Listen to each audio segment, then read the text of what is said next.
Hello and welcome to All About Community. My name is Robert L. Harris and I am your host. Today I am especially excited because I have as my guest Lynette Gipson McElhaney. Lynette, in 2015, I believe it was, you were selected by the San Francisco Business Times as one of the most influential women in the Bay Area. My. What an honor. It was an honor. Welcome to the show. This gives me an opportunity to talk to you about the Oakland City Council. Tell me, when were you first elected to the City Council? Well, Robert, it's good to be with you this morning. Thank you for the opportunity. I was elected in 2012. I say it was the last good presidential election. 2012. You must have been about 12 years old. I mean, about 14. Looks a little old for my age. But as you remember, that was Barack Obama's second run. And it was a great time to run for office. It was a great time to win. Having not come up in the political ranks at all, not tied to the labor unions or any of those political clubs. I literally was a mom, a wife, churchgoer, and a community worker. Did you grow up in Oakland? I did not. I grew up in Southern California. Oh, okay. Child of Southern migrants. My dad was a Navy dude, so he landed in San Diego. I moved to Oakland around 1985. I was an undergraduate at UC Berkeley and fell in love with Oakland, fell in love with the culture and the people of this beautiful city, and felt home in a way that I would say that it didn't really feel like home. I felt like my family home was family, right? But Oakland just felt like home, and I came as a teenager, and I've never left and didn't want to leave. How did you become involved in the community itself? Well, being a child of Southern migrants, it was really always given to me that each one, reach one, teach one. Grew up very aware of the challenges of being Black in this country. Very much aware of how things in community were shifting. And so it was just my life's When work. did that awareness start of being Black in this country? I will probably, wow, that's a great question. I think my awareness of my Blackness was 9 or 10 years old, and could really sense and see the difference in my community versus the neighborhoods adjacent to my community. In San Diego, where it's just like here, it's California City, so a block can make a difference. And so to do shopping, to do Little League, to go to a decent library, everything was in the next neighborhood, which was whiter and more resourced. When did you strike that? When did you become involved in terms of boards, commission, or did you become involved in terms of serving on any boards or commissions? It starts in church, though. It starts when I'm a child. Church. It starts as a child. And my political awareness really begins when I'm 11 years old. But it was through the community lens and community service. It was food giveaways from the Grand Old Church of God in Christ. And Mingleton Temple? Oh, this was Mount Olive. Mount Olive. Mount yes. Olive, Church of God in Christ, yes. right there in San Diego. Elder Verner Cooper Jr., Ashe, God rest his soul, was our pastor. But it was through the Church of God in Christ that I got to be mentored by and to know Bishop McElhaney, Bishop Blake. There were just all these great leaders that would talk about personal accountability in terms of how you live and community responsibility in terms of how you serve. And so I graduated early, graduated at the age of 16, ended up at Cal, and continued my community service work, getting involved with the Black Student Union, which became eventually the Association of African Students, AASA, or something like that. You know how we had to do it. Yes. And had the opportunity to be exposed to great leaders there, Dan Bogan, Margaret Wilkerson, Opal Palma Adisa, Mr. Blake, all these great ones. Dan Bogan, of course, continues to be a real force in this community. So I didn't go into the politics. I stayed in community service. I went on to work in affordable housing, and that's where I was when friends of mine and my pastor encouraged me to run for the seat.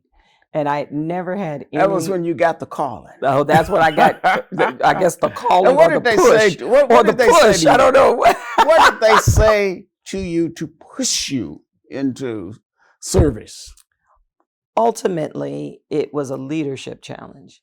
So there were a Mhm. number of friends who knew that Nancy Nadell was retiring and felt that my community development and affordable housing skills could be used to serve. But I'm just like everybody else. I'm like, I got too many warts and too many scars. I don't want to be in politics. I don't want nobody knowing my business. Now, how was that run for the first time? That run for the city council? Did you think you were going to win? No, not at all. In fact, as I prayed about it, and the line that really got me to take it seriously was when Pastor Zachary Carey says to me, he says, Lynette, when those who can won't, what hope is there for our community? When those that can won't, what hope is there for our community? Powerful statement. Now, how did that motivate you to really believe that you could win? I still didn't think I could win. Can you believe that? I felt that it was my obligation to change the conversation, to speak up for the issues that might not have gotten talked about, with the top tier, well-funded, labor-supported candidates. Mhm. I felt like, oh, I'm just community. Nobody's bought me. So, I felt like, Shirley, unbought and unbossed. Let me just say what I can say, And, and I just felt it was to be a truth teller. And then 8 days after the election, through ranked choice voting, I emerged the victor. We were all like, oh, Lord, you wasn't playing, huh? You didn't want me to just run. You intended me to really do some work. Yes, indeed. And to win, and Yeah. win you did. I did. We're going to have to go to break, so don't touch that remote. Put it down. Put it down. We will be right back with Councilwoman Lynette McElhaney. Positive Links Day program is a community center that provides disability awareness to remove some of the stigmas associated with the disabled population. We are located at 675 Hagenberger Road, Suite 255 in Oakland, California. Our mission is to be a voice for those that don't have a voice. We are recruiting community volunteers for training to assist us to develop and provide awareness for the treatment available for the disabled community. If you would like to volunteer, you can reach us at 510-878-9779. Hi, we're Minuteman Press Oakland in downtown Oakland at 2406 Webster. We're your local printer. We help your business grow. We provide flyers, business cards, direct mail, any product that you need to promote your business, we have it. And remember, at Minuteman Press, no job is too small and no job is too big. Come by, stop at our shop at 24th and Webster, right behind the YMCA in downtown Oakland. Hello and welcome back to All About Community. When we went to break, I was talking with Lynette McElhaney, who is on City Council representing District 3. District 3 represents which areas of Oakland? I call it the heart and soul of the town. The heart and soul of the town. It is all of West Oakland. All of West Oakland. Downtown, uptown, Jack London, the lake, Adams Point, and that northwestern corner, Mosswood, where the Legends play. That's all District 3. And what have been some of your chief or main accomplishments since you were elected to the council in 2012, I believe? Wow. The very first accomplishment was really restoring hope for Black West Oaklanders who felt that given the shift in the demographic, we would never elect another Black person to the seat. And those elders, most people would say congratulations, but those elders would look at me and they would say, we are proud of you. Whew, the weight of that was just tremendous, and it sort of is my guiding light. But legislatively, we've been very successful to have more wins than losses. I'm very pleased with the work that we've done to establish the Department of Violence Prevention, to center community voice, victim voice, in the shaping of our community safety strategies. No, Department of Violence Prevention. Could you tell our audience what's that about? I could not have predicted the season that we're in right now in the wake of George Floyd's tragic death. But we did know, and this was an imperative that came out of my work with the Soldiers Against Violence Everywhere, that we could not police our way to safety. That those who had been impacted by violence and crimes, those who had grown up in families where there's been a cycle of violence, had something to teach us about how to break the cycles of violence. And we really needed to center a public health lens in the city's appropriation of resources and to elevate that voice on par with the notions that we had for policing. And talking about policing, I believe the president or whatever that scumbag's name is in D.C. Says that he's going to send troops into Oakland. What's that all about? Well, Donald Trump has had an affinity for Oakland, as many bigots do. Oakland stands out iconically as a Black city, part of Black liberation struggle.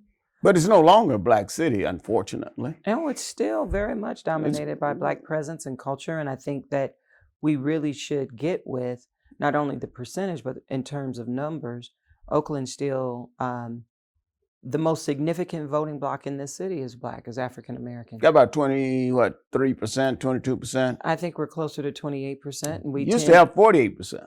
We did. And that was in part due to white flight and people not being here. And so, but it's important. I think people look at Black presence in the West and they'll say, oh, you're only 6% of California's population. But California's population is like the 5th largest in the country. That is true. We have the largest number of African Americans that are educated and greater amount of Black wealth in the state of California and concentrated in the Bay Area than almost anywhere else in the country. And so what happens here matters. And the fact that we are guided by these principles of justice for all, an inclusive government that recognizes and respects Black leadership, that stands in stark contrast to people who want to silence us or diminish us. And so that could be the bigot in chief. And I know that even as a candidate, he looked at Black power centers, Detroit, Chicago, Oakland, and New Orleans as places that he would often reference in his speeches. And that led him to being in a Twitter battle with Mayor Schaaf. And so periodically when he needs to race bait or dog whistle to his very wounded base, he will call out Oakland's name. Well, that's enough about the scumbag. I call him scumbag because he is scum. He's the worst president in the history of the United States, as far as I can see. And but let's move a little bit beyond that. The police commission. You have any thoughts on the police commission, the vacancy that's there now about, let's see, I guess it's been for the last several months. Who you think, any ideas who ought to be appointed to the police commission? I mean, not the police commission, become the chief? Oh, the chief of police. I was going to say, I'm very pleased with the police commission and happy as the first African-American woman to serve as our council president, to have shepherded a unanimous vote to bring the police commission to the voters, and the voters giving us 83% return on that. Our police chief will be selected by that. You guys have nothing to do with it, right? Citizen-led police commission. We are so fortunate that Oakland native Regina Jackson is currently the chair of the commission. And I have great confidence that the commission is going to vet their candidates and give us someone that comes with the supportive community. And that's what we need, especially as the council undertakes a real serious examination of how to defund the police department. What do you mean by defunding? You mean that people will no longer have a police department? Is that what you're talking about? I think that, again, going back to what we learned in Measure Z, as that led us to establish the Department of Violence Prevention, everyone wants to examine, how do we do this better? How do we make sure that we can ensure community safety? And has policing as we known it gotten us there? And I think that most people will say that the police departments generally don't keep us safe.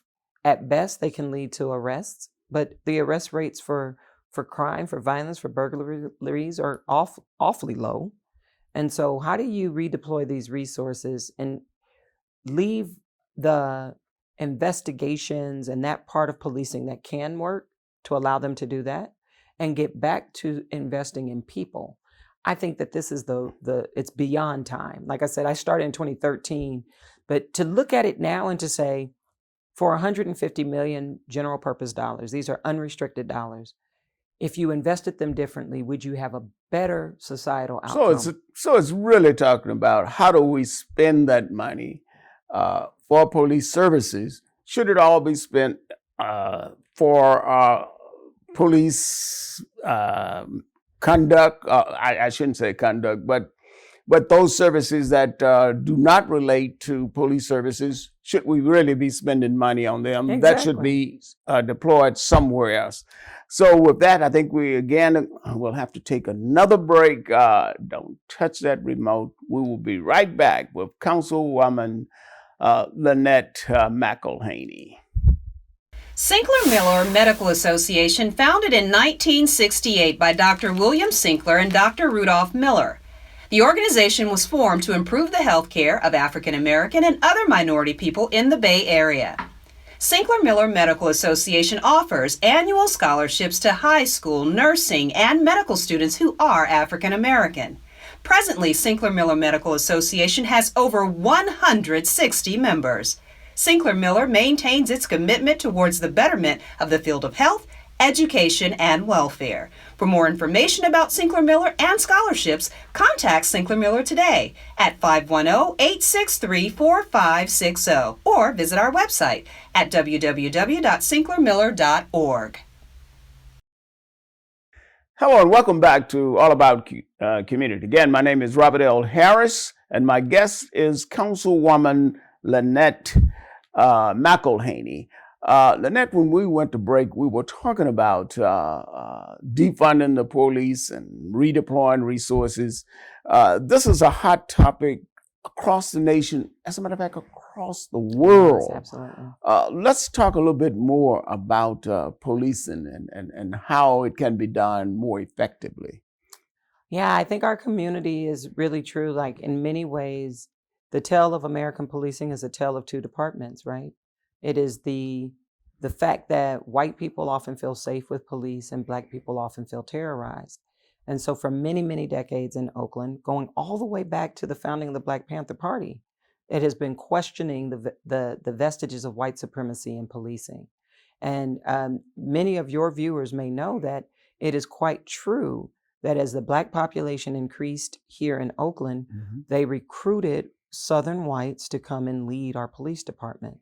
And that Southern good old boy police and capture Black people and control Black people is what led us to be in now a 17-year court oversight. Why don't we have more local people, residents of Oakland as police officers? We are learning more about that. We're learning how local residents are weeded out through their processes. You mean deliberately? Well, it's sort of like standardized testing, right? There's bias built into the test, but it seems objective. And so we've been, over the past few years, really trying to get inside the implicit and explicit systems of bias within the department. Really delighted that they now have Drennan Lindsay, who is, I believe, an Oakland native and married to an Oakland native, a Black woman, who is now looking at recruitment and retention very closely and examining the ways in which Oaklanders and Black people and women have been sort of systematically overlooked in the department. So the passage of if we repeal Proposition 209, that would give us an opportunity to consider race as a factor in the hiring process. Absolutely. And we could then look at the people here in Oakland. I know there's a requirement that you, at state Supreme Court decision, I guess it is, says you cannot make people live in Oakland in order to be police officers. I think, but we should examine all of that, because I think right now that the spirit of George Floyd has been so great to examine all the ways in which local communities are not policed by themselves. And so we're going to look, and I believe this council, and I know that I and my colleagues on the Equity Caucus are very much committed into challenging the law to make sure that Oakland gets the police department that they deserve. And then beyond seeking community policing, which is something we've been looking for 30, 40 years in this town, we're now looking at those investments as to whether or not we should just invest in community and then let the police do a limited scope of services. Right. The war on drugs left a deep, deep scar in Oakland. It came with a bravado that said that unlike what we're seeing right now with the opioid addiction that looks at the health consideration and actually seeing doctors go to jail for overprescribing opioids, we turned the crack epidemic into a policing situation. And we have men and women behind bars for selling a dime bag. We ripped across this, we really tore this city in two and tore families up. Right now, all around the world, as you said, people have lifted up the spirit of George Floyd and said, we've got to examine the war on drugs policies and funding that left us over-policed and under-resourced. And I'm so delighted that the Equity Caucus led us in this way of lifting up the community's mandate. Over the next 6 months, we are going to be looking all in the nooks and crannies of how we police, how we fund policing, what can we unwind, and then how do we then begin to invest in our people. You mentioned Prop 209. Another one is Schools and Communities First. That initiative, which I believe is Prop 16, so we've got Propositions 15 and 16 on the November ballot.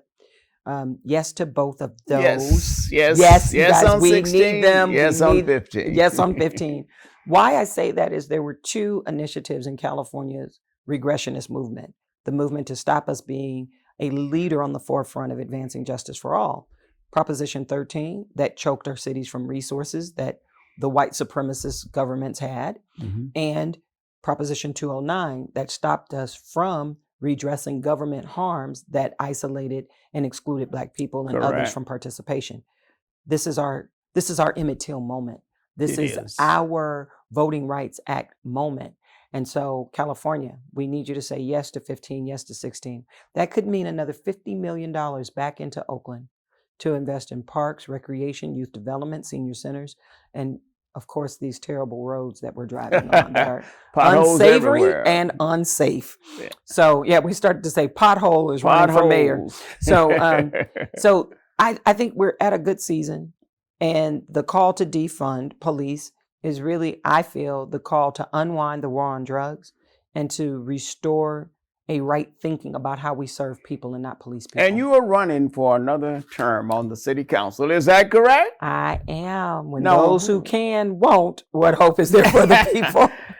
Why should you be reelected to the city council? That is my question. I know you got a great answer.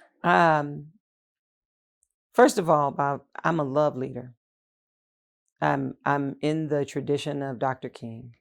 Love is the imperative. You can't approach this work in service, believe in diversity, and then come fundamentally with a cynicism that says everybody is bad and I'm the only one right and I've got all the answers.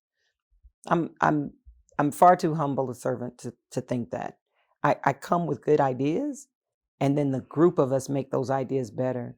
I come with a deep listening so that I can hear collective wisdom, and in all ways, we say this is liberty and justice for all, which means we don't overlook any in the pursuit of a self-serving agenda. I believe that we have delivered, but the government is slow. But I've delivered 2 new grocery stores, 1 new pharmacy. We've increased the amount of monies that go to serve our public infrastructure, whether that's the rehabilitation of Defirmary after 20 years, supporting the McClymonds community to make sure that the school is clean, safe, and responsive. We've delivered on what the people have asked for, and we have to continue the work. The Department of Violence Prevention was huge. It took me 4 years to get that over the finish line. And now, as we're looking at defunding policing, you need skilled, knowledgeable leadership that has built relationships not only within the council. Knowledge, and leadership. Yeah. We're going to have to go to break, but those are very powerful words to remember. Don't touch that remote. We will be right back with All About Community. Lynette McElhaney. Hi, I'm Kathy Adams, president of the Oakland African American Chamber of Commerce. African American owned businesses in Oakland, California collectively are an essential pillar of the overall business community, providing jobs and vital resources in a variety of consumer and professional services. OAACC is committed to our members who keep our city going with business tax revenue and household income they provide to families. The impact of COVID-19 health pandemic has created a vulnerable environment that has drastically affected many of our businesses. Therefore, OAACC Foundation created the COVID-19 Resiliency Relief Program to provide grants for our Black-owned businesses that are unable to qualify for federal funds. We are committed to raising $1 million to provide the funding of these grants. Visit oaacc.org. Donate now. Please do not let our Black-owned businesses close. Thank you. Hello and welcome back to All About Community. When we went to break, we were talking with Lynette McElhaney, representing the 3rd District in Oakland. Lynette, I was asking you, why should you be reelected? You almost had me convinced. So why don't you continue to tell the people of Oakland why you should be reelected? I was saying, I'm a leader. I'm a love leader. I've built the relationships at the state, the regional level, and within the departments.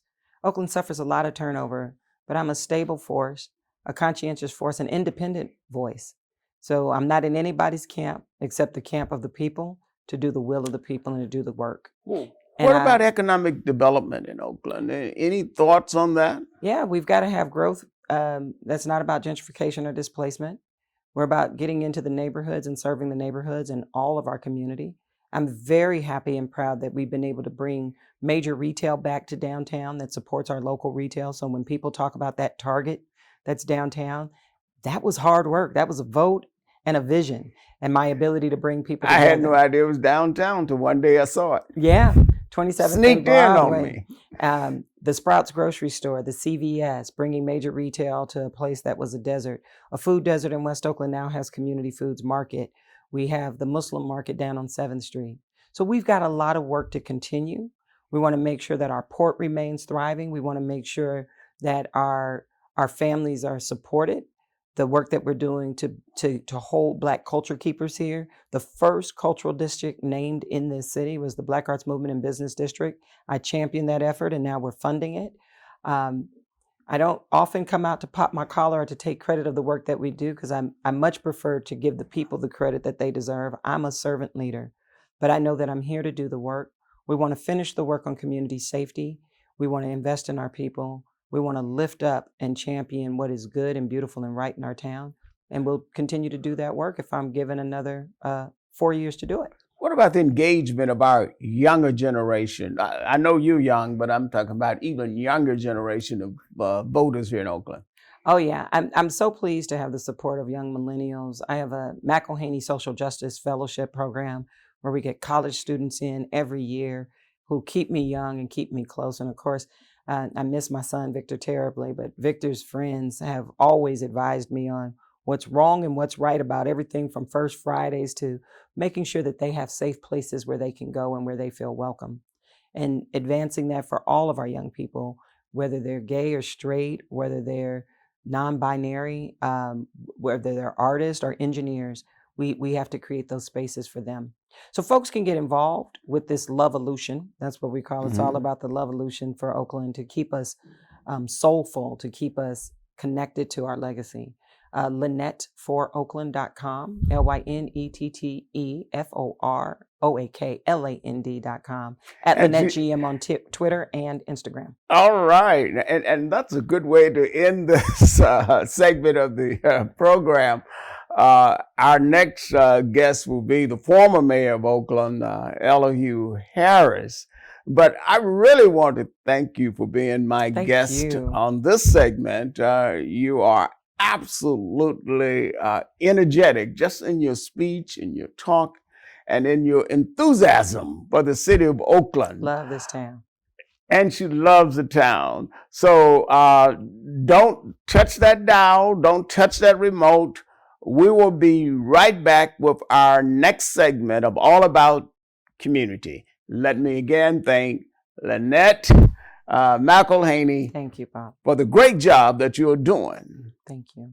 District 6, District 3, City of Oakland. Like the Holy Trinity, D3 is where you want to be. D3, yeah, District 3. And Mayor Harris, I hope we're making him proud. You know, each of us that come in as the next stewards, we're just stewards. But having great African-American leadership as this Oakland has produced is why I get to be in the seat that I'm in. And so very good. And thank you for joining us on this segment of All About Community. Wireless Plus, your easy access phone provider, wants you to have a free phone, free accessories with free services. How would you like unlimited calls, unlimited texts with free internet? Let us show you how you can get free government-approved programs. Come to our TV at 7801 Edgewater Drive in Oakland, near the Oakland Airport, for your free phone and unlimited services. Call the number on the screen today and let us show you how to gain easy access and communicate for free with Wireless Plus. Hi, we're Minuteman Press Oakland in downtown Oakland at 2406 Webster. We're your local printer. We help your business grow. We provide flyers, business cards, direct mail, any product that you need to promote your business, we have it. And remember, at Minuteman Press, no job is too small and no job is too big. Come by, stop at our shop at 24th and Webster, right behind the YMCA in downtown Oakland. Hello and welcome back to All About Community. Again, my name is Robert L. Harris and I am your host. Am I delighted to have as my guest the former mayor, City of Oakland, Elihu Harris. Elihu, I can't tell you how far we go back, but we do go back to the days when he was pledging Kappa Alpha Psi fraternity at Cal State Hayward. Elihu, you've even had a building named after you. I don't know too many living people with buildings named after them, but that seems to me to show the deference that people have for you. So again, welcome to All About Community and welcome to the program, All About Community. Thank you, Robert. I tell you, I'd rather have my name on the title than the building, but you got to take what you can get. That's pretty good. Tell me, how did you get involved in politics in the first place? I grew up in the civil rights movement, and public service and certainly community service is something that I thought was the way to go, the way that you can make a contribution, the way you can make a difference in your community. I felt all of us had that obligation. There weren't many opportunities in the private sector. The public sector seemed the best way to get involved in the decision-making process. So I was involved in student government when I was in... What did you do in student government? Well, I was student body president, class Student body president at Cal State Hayward? No, at Berkeley High. At Berkeley? Oh, you went back, way back. Berkeley High, you were the student body president. Then I ran for the vice president of the student body at Cal State East Bay. And you won? And I won. And I was division president, so I was doing a lot of things in student government. And then obviously when I got out of college, I went to Cal, and I was involved in the graduate student assembly there. So I tried to stay involved in whatever the decision-making aspects of that institution were. So you've had a lot of experience in being, weren't you also involved in the Kappas? I was the pole mark? Yes, you know, I was the pole mark at Gamma Alpha at University of California in Berkeley. And Gamma Alpha, I believe, became the largest undergraduate chapter in the nation at that time. Right. We were incredibly vital, very involved in the community. Certainly, socially, we were probably an incredible force for good. and that was probably because of your leadership. Well, I think it's because we had some really great members. And I think any institution really depends on the members. No one person is going to be able to make an organization successful. It really takes collaboration. It really takes a spirit of community to make any institution strong. And certainly that was the case of Gamma Alpha as an undergraduate member of Kappa Alpha Psi fraternity, and it's true about everything else. And you went off to Washington, D.C., I believe, to become legislative assistant to Congresswoman Yvonne Burke. Right, yes. And I went to do that. And then after that, with your help, I became executive director of the National Bar Association. I don't know if I said help or curse, but nevertheless, I had the opportunity to serve as executive director of the National Bar Association. And, all of it has been, I think, consistent with my desire to be involved in creating strong organizations and strong communities. And what about your experience in Washington, D.C.? How did that help prepare you for your ultimate run for the state assembly? Well, the person who gave me that opportunity said I was going to have a chance to leave the minor leagues where I was working for the state legislature and go to the major leagues. And basically that's what Washington is. You're talking about billions of dollars in budget. You're talking about major players from all over the country. You're talking about many issues that are significant to the quality of life in this country, whether it's international or domestic. And the opportunity to play in that arena of politics and decision making, I think, is really an experience that everyone should get to the extent that it's possible. And I really enjoyed being in Washington, again, with the 435 members of Congress and all the staff that works on behalf of those members to make sure that their interests and constituents are served. I think all those are things that really help to build not only the experience in decision making, but also in the process of governing. But before you went to Washington, D.C., you were with Assemblyman John Miller. Right, I worked for John Miller as his district director in Oakland. And, I think, again, every step that I've had has been something that's helped me to build a foundation upon which I was able to learn, to grow, and I think be better capable of leading and serving. So you were back in Oakland at age, 31? No, actually, when I was age 28. 28, running for the state legislature. Right. And you won? And I won. How did you?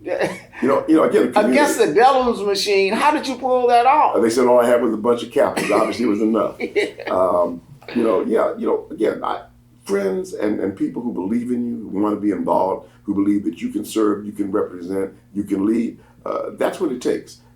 People are willing to work for you as you helped me and others gave us the opportunity to be in office. And the question is, what do you do when you get that opportunity? Are you going to try to be a servant leader, or are you going to try to be somebody who dominates and ignores? I really believe that having this sense of community is empowering and certainly gives you the ability to feel independent, feel like you are in fact working for the community, not going to be dominated by special interests. And I really enjoyed not only the support of my community, but a broader community of interest that I think I also served and represented.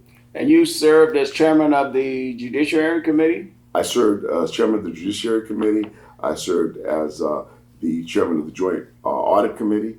And so I had a number of opportunities to not only learn, but to lead those efforts in those policy areas of legislation.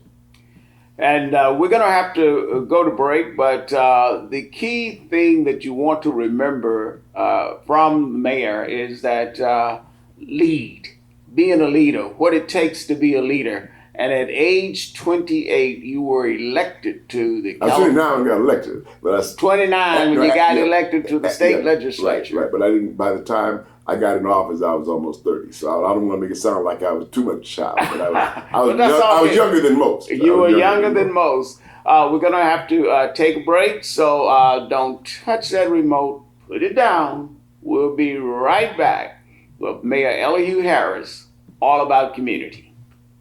Positive Links Day program is a community center that provides disability awareness to remove some of the stigmas associated with the disabled population.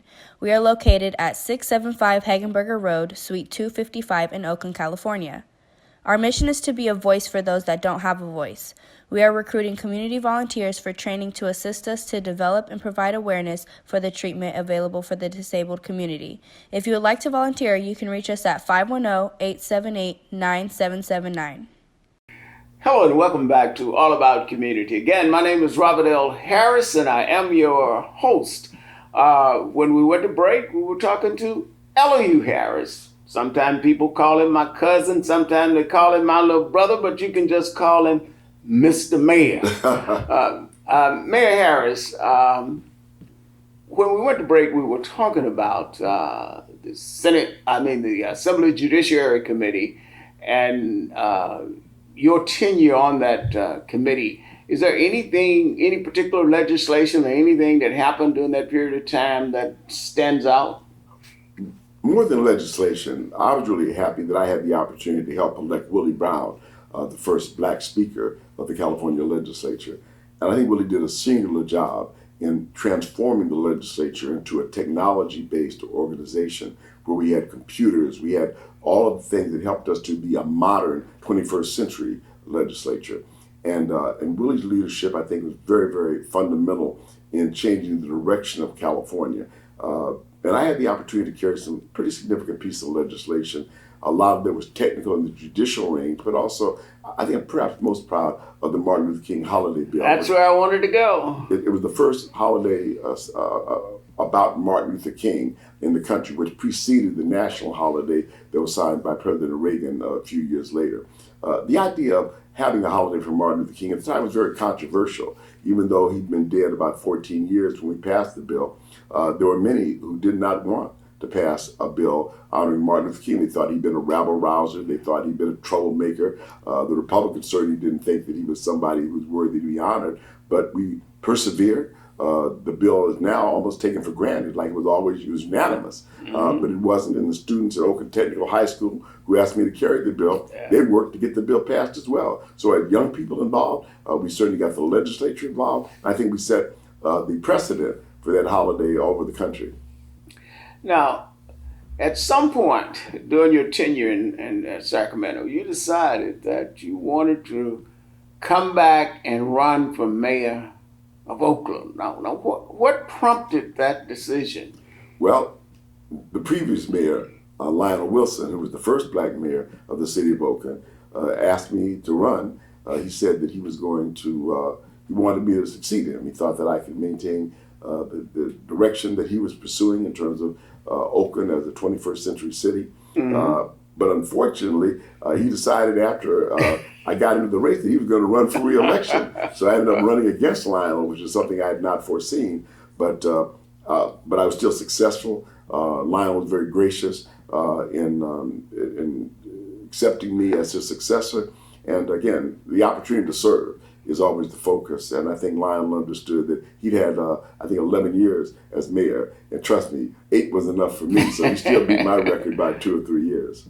And what do you consider to be some of your major achievements as the mayor of Oakland? Well, let me tell you, running a city is a lot more difficult than being a legislator.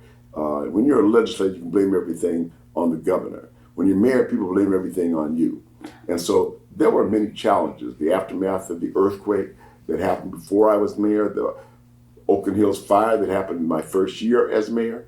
All those things are the challenges you don't anticipate are going to fall you and become your responsibility to address. So yeah, trying to restore the city and the hills after that fire in 1991 was a tremendous challenge. Within 2 years, we had 70% of those homes back built and occupied. Certainly efforts to try to make sure that the downtown was restored, make sure that we had a general plan for the restoration of the city, making sure that we were focused on keeping our sports teams, which were all being threatened by their owners with leaving. In fact, we brought the Raiders back. We were able to maintain the Warriors. And we were also, now, the Raiders came back during your administration? Yes, they came back from Los Angeles in 1995. And then the Warriors were threatening to leave because they wanted a new stadium, so we rebuilt the arena for them to be able to stay in Oakland. They threatened to go to San Jose, and we were able to prevent that. And certainly maintain the A's, which changed ownership during my tenure as mayor. And now we've lost them all except the A's. Now, how did we manage to do that? Well, first of all, by having a plan, by looking at the reality that sports was important. It's certainly not the only definition of a city, but one of the things I think that has distinguished Oakland as being a major league city. The city is about 450,000 people, so that alone doesn't make it a major league city. Given San Francisco and San Jose's dominance, both financially and with technology. But Oakland has always been sort of the heart, the transportation. I call it the heartbeat of the Bay Area because, quite frankly, the transportation center, the manufacturing center has all been in Oakland for most of the history of the Bay Area. So yeah, it was wonderful to have that opportunity to maintain Oakland as a vital part of the trilogy that makes up 3 cities that dominate this region. Now, what about the business community, economic development in Oakland? It's a major challenge because, as you know, many of the corporations wanted to get out of the inner city. Some of them went to the suburbs, Walnut Creek and Pleasanton.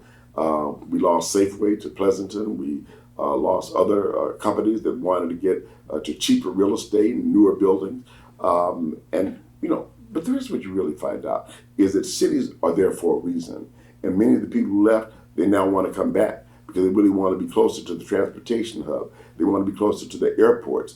They want to be closer to the vitality that makes the city what it is. And so I'm really excited to see cities revive all over the country, not just in the Bay Area, but if you look at what's going on in Washington, D.C., look at what's going on in Los Angeles and all over the country, you see cities are really becoming, again, the centers of culture and economics, as they always have been throughout our history. And cities are indeed becoming the centers of culture. And it's happening, obviously, right here in Oakland. We're going to have to go to break. We're talking with Mayor Elihu Harris, and now you're probably beginning to see why when Glenda and I decided to get married in 1984, we selected him as our best man for our marriage. We will be right back. Don't touch that dial. Hi, we're Minuteman Press Oakland in downtown Oakland at 2406 Webster. We're your local printer. We help your business grow. We provide flyers, business cards, direct mail, any product that you need to promote your business, we have it. And remember, at Minuteman Press, no job is too small and no job is too big. Come by, stop at our shop at 24th and Webster, right behind the YMCA in downtown Oakland. Hello and welcome back to All About Community. Again, my name is Robert L. Harris, and when we went to break, we were talking with former Mayor Elihu Harris, and I was kidding with him about being my best man in my wedding. As a matter of fact, he was. He came all the way down to Winston-Salem, North Carolina. As a matter of fact, we had a fantastic weekend there. So, Mr. Mayor, we're talking about economic development and what makes for a good basis for economic development here in Oakland.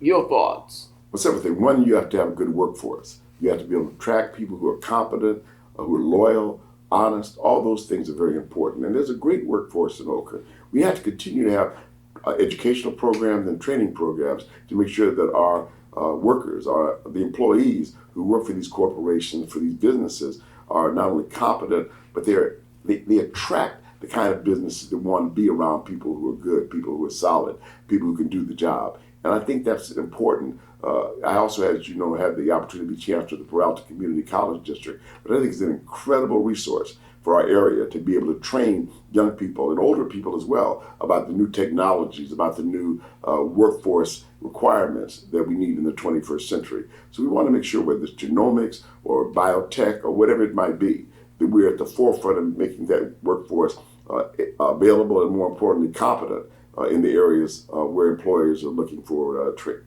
employees who can do the job. So that's really important. Now that we've lost both the Warriors and the Raiders, we still have opportunity with the A's. What do you think about the location, Coliseum versus Howard Terminal?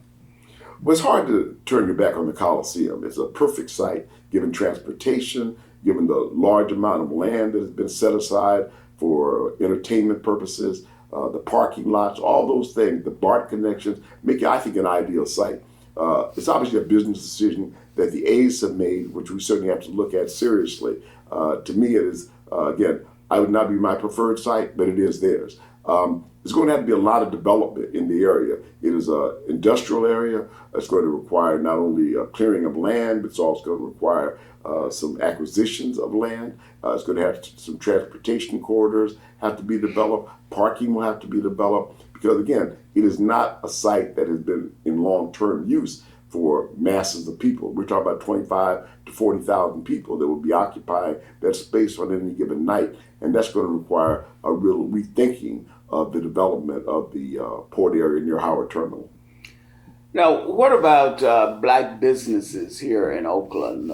Any thoughts on black businesses? There's been a real diminution in the number of black businesses in Oakland. When I grew up, there were corner grocery stores, barbershops, so many other small businesses that not only employed people but served our community. We've lost the point now where gas stations, liquor stores, all those businesses pretty much are no longer in the control of black business. And we got to rethink our attitude about being entrepreneurial. Certainly we're going to have to rethink capital and financing businesses, and we're certainly going to have to support our businesses. As you may know, I own a funeral home as a result of my parents passing, and there are only like 2 black funeral homes left in Oakland and Berkeley. And that's really a sad reality given the fact that, we've had a long history of that kind of business, service business, occupying part of our community. So what do you think we're losing in that arena? Well, certainly there's been an outpouring of blacks from the central city to the suburbs, Antioch, Tracy, places like that. So no longer you lost over 100,000 blacks in the last 25 years as a result of the gentrification of cities like Oakland. And so when you don't have the concentration in numbers, that alone results in loss of business. But again, being a business person is very difficult. And I think a lot of people would rather just get a job, not have to work 24/7 in pursuit of a business or have to meet a payroll on a regular basis. So I understand that, but we got to get people who want to be in a position to create jobs, who want to, in fact, be serving our community and give us an alternative to the major majority population dominating everything in our community. So I really believe we've got to resurge our population and business. We've got to create new business opportunity with younger people, whether it's something as small as a barbershop or something as large as a corporation. We can do that, but we really got to focus on community. When you say it's all about community, that's truer about business than it is anything else. We've got to have a community that's willing to support, willing to lead, willing to serve, willing to provide opportunities. And that's one thing we've got to do. And I remember when you were mayor, you had a program, I believe was called We Mean Clean or something like that. Yes. What was that all about? Well, we want to keep our communities attractive. That means we want to get rid of graffiti, we want to get rid of illegal dump sites. We want to make sure that our communities not only are livable, but they're desirable. And that's one of the things that I think we've got to do in Oakland again. I see. Well, why aren't we doing it again? It takes leadership and it takes focus. And there's so many things going on that sometimes people don't prioritize in the way I think they should, which is to deal with the services that our neighborhoods require and they need. Community policing. We don't need police just coming by after crime has been committed. We need police to prevent crime. We need to work on the kind of issues that make this a livable community where there is a sense of togetherness. We're all in it together. The neighborhoods have to be supported. We need neighborhood businesses. We need to make sure that we're focusing on our schools and partnering with the school district about the education of our children. We need to look at preschool. I mean, everything that defines a community, we've got to be about that. Oakland is a wonderful place, but it will deteriorate. It will no longer be a desirable place to live if we don't work together to make sure that it continues to be a place of neighborhoods, a place of vitality, and a place that's focused on children and the next generation. Working together, focusing on children, very important for us here in the Oakland Bay area. Don't touch that remote. Don't even think about putting it down. We will be right back with All About Community with Mayor Elihu Harris. Sinclair Miller Medical Association, founded in 1968 by Dr. William Sinclair and Dr. Rudolph Miller. The organization was formed to improve the health care of African American and other minority people in the Bay Area. Sinclair Miller Medical Association offers annual scholarships to high school, nursing, and medical students who are African American. Presently, Sinclair Miller Medical Association has over 160 members. Sinclair Miller maintains its commitment towards the betterment of the field of health, education, and welfare. For more information about Sinclair Miller and scholarships, contact Sinclair Miller today at 510-863-4560 or visit our website at www.sinclairmiller.org. Hello and welcome back to All About Community. When we went to break, I was talking with former Mayor Elihu Harris of a man who has been really distinct in terms of his service here in the city of Oakland. Mayor Harris, we are so proud of you. But what I'd like to end the segment on is, why don't we have more young people engaged in our political process? You started out, as you said, at about age 28, running for the assembly. I haven't seen anybody running for the assembly at that age in a long time. Who is that? I mean, why is that? We don't train leaders. One of the things I'm really proud of, Congresswoman Barbara Lee and I have worked to create the Martin Luther King Freedom Center. We've got cadres of young people, not only in Oakland, but throughout the state of California. It's a civic engagement process. We take these young people to do a civil rights pilgrimage. They're doing civic engagement this summer. We're training them how to be public speakers, how to be critical thinkers, how to understand how to engage our community in the political process, registering people to vote.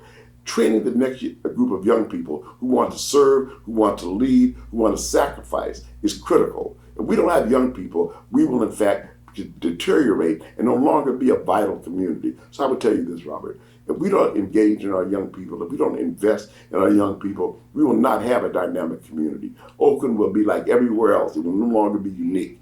I love the fact that Oakland has some of the brightest and most talented young people who really, I think, love their city. We saw that with Black Lives Matter, when young people organized marches with 15,000 people, 3,000 people, up and down the streets, primarily peaceful protests against police misconduct and a culture of abuse. That's the kind of thing we want to see with our young people. Peaceful protests, but focused. So we made in Oakland, I believe, not just a moment, but momentum. And that's really important. We're building momentum towards continued community critical. So I want young people to be engaged, look for organizations that you want to be a part of, but more importantly, give back, build our community, and train those who are younger than yourselves to lead, and not only to lead, but to serve. Mr. Mayor, I noticed that you stepped aside at various stages of your life to help bring in younger people. Are we really seeing that today? Not as much as we need. We need to make sure that young people coming out of high school, those who are in fact even in middle school, are given the opportunity to sit at the tables of decision making. Youth commissions, having youth membership on city commissions, I believe is important. We want them to understand this is their city. It is not just the city of those who are older. They're going to inherit that responsibility. In the earliest times, they'd be able to give them the opportunity to question and to decide. And I think that's so important. Finally, Proposition 209 is up for repeal on the November ballot. Any thoughts on that? We've lost the civil rights edge of affirmative action and the quest for equality. Prop 209 was a deteriorating moment in the 20th century. It's time in the 21st century to regain the momentum of equality and justice. We've seen what goes on. We don't have that. We've got to make sure that there's inclusion and diversity in everything in our communities. And if we don't step up and demand it, we will be the victims of that segregation and racism. And Proposition 16, I believe, is on the ballot is Proposition 16, right, is an opportunity to repeal Proposition 209 so that we can consider race as one of the factors. Let me thank again Mayor Elihu Harris for being my guest on All About Community. He has been and continues to be an inspiration for me. I hope he is also for you. Thank you for joining us on All About Community. Again, my name is Robert L. Harris, and I am your host.